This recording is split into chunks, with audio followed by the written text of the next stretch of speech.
দীর্ঘ ৯ মাস ধরে এভাবেই মই বেয়ে কিংবা গাছ বেয়ে বাড়ির ভেতর আসা যাওয়া করতে হচ্ছে বিধবা শামসুন নাহার ও তার পরিবারকে। কারণ বাড়ির চারপাশে বেড়া দিয়ে তাদের চলাফেরার স্বাভাবিক রাস্তা বন্ধ করে দিয়েছে প্রভাবশালীরা। শুধু তাই নয়, এই বসত ভিটা ছেড়ে চলে যেতে শারীরিক ও মানসিক নির্যাতনও চালানো হচ্ছে, এমন অভিযোগও করেছে ভুক্তভোগী এই পরিবার। শেখ হাসিনা পদত্যাগ করলো 6 তারিখে, দেশে গন্ডগোল, আর 7 তারিখে আমার মারধর করে আমার বাড়ির চতুর্থে বেড়া দিয়া রাজ্যে 9 মাস যাবৎ ময়দা উঠানামা করি। আমার রাস্তাঘাট বন্ধ, কর্মস্থল বন্ধ, পেটে ভাত, পরনে কাপড় আমার নাই, আমার ছেলের কর্ম নাই, সবকিছু আমার বন্ধ করে দিয়েছে তারা। আমজাদ হোসেন, নুরুল হুদা, কারমিন শেখ, ফরিদুল ইসলাম, তারপরে বাবলু, এরা মিল্লা, সবাই মিল্লা আরো খনিকর তারা ম্যাজিস্ট্রেট, খনিকর সচিব, খনিকর তারা বিএনপির বড় নেতা। ওয়ালটন বিএলডিসি ফ্যান খরচ বাঁচে 65% পর্যন্ত। ওয়ালটন বিএলডিসি ফ্যান ছড়ায় স্বস্তির সবুজ হাওয়া। ঘটনাটি গাজীপুরের শ্রীপুর পৌরসভার কেওয়া পূর্ব খণ্ডের সচিব গেট এলাকার। 2005 সালে 3.5% জমি ক্রয় করেছিলেন বিধবা শামসুন নাহারের প্রয়াত স্বামী আমিরুল ইসলাম। সে জমির দাম আজ কোটি টাকা।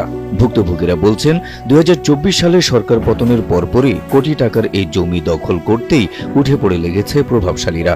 মিথ্যে মামলা দিয়ে হয়রানি করছে পরিবারটিকে।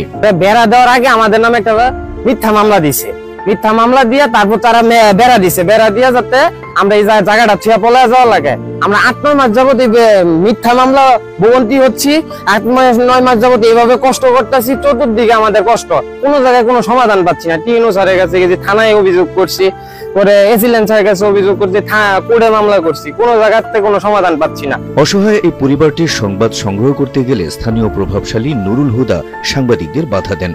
কোন রকম সহযোগিতা করার বদলে চরম দুর্ব্যবহারও করেন তিনি। করলেন কেন বলেন, এখানে যাওয়ার জন্য না করলেন কেন? আমাদের জায়গার মধ্যে যায় না বলছি। আপনার জায়গা তো আমরা যাচ্ছি না, যাওয়া যায় না। আপনি কিভাবে বললেন? এই জায়গার মালিক কে? আপনি কোম্পানি নিষেধ করছে। আপনার কোম্পানি কি? আপনার কোম্পানি কি? আপনার কোম্পানি কি? ওয়ালটন বিএলডিসি ফ্যান খরচ বাঁচে 65% পর্যন্ত। ওয়ালটন বিএলডিসি ফ্যান ছড়ায় স্বস্তির সবুজ হাওয়া। মানবিক বিবেচনায় বিষয়টি মীমাংসা করতে একাধিকবার উদ্যোগ নেওয়া হলেও দ্বিতীয় পক্ষের কেউ না আসায় তা সম্ভব হয়নি বলে জানিয়েছেন শ্রীপুর উপজেলা নির্বাহী কর্মকর্তা। বিষয়টির সমাধানে আবারও চেষ্টার আশ্বাস দিলেন তিনি। ওনারা যেই জমির পেছনে আছেন, সামনে একটা ব্যক্তিগত জমি বিক্রি করা হয়ে গেছে। এখন যিনি ব্যক্তিগত জমি কিনেছেন উনি ওনার জমির সীমানা দিয়েছেন। ওখানে তো ওনারা জমি বা কোনো জায়গায় কোনো সময় ওনারা ওয়ে অফ রাইট কোনো সময় ক্রয় করেননি। ওনারা সম্পত্তিটা 20-25 বছর আগে কিনেছিলেন, তারপরে যিনি সামনে সম্পত্তির মালিক ছিলেন উনি আরেকজন ব্যক্তির কাছে বিক্রি করছেন, যেটা যেভাবে বিক্রি হয় আর কি। প্রতিকার পান নাই বলতে ওনারা যে প্রতিকার চাচ্ছেন সেটা হচ্ছে ওই দেয়াল ভেঙে ওনাদেরকে রাস্তা করে দেওয়া। সেই ক্ষেত্রে ওদেরকে সেটাও তো ধরেন না, কাউকে রাস্তা ব্যবহার করতে আমার জমির উপর দিয়ে আমি কাউকে হাঁটতে দিব কি না দিব, এটা কি সম্পূর্ণ ব্যক্তিগত সিদ্ধান্ত না? আমি যেহেতু জানি যে আসলে এই জমির যিনি ক্রয় করেছেন উনি ওখানে অবস্থান করেন না, ঢাকা শহরে থাকেন, এরকম একটা বিষয় আমি জানতে পেরেছি।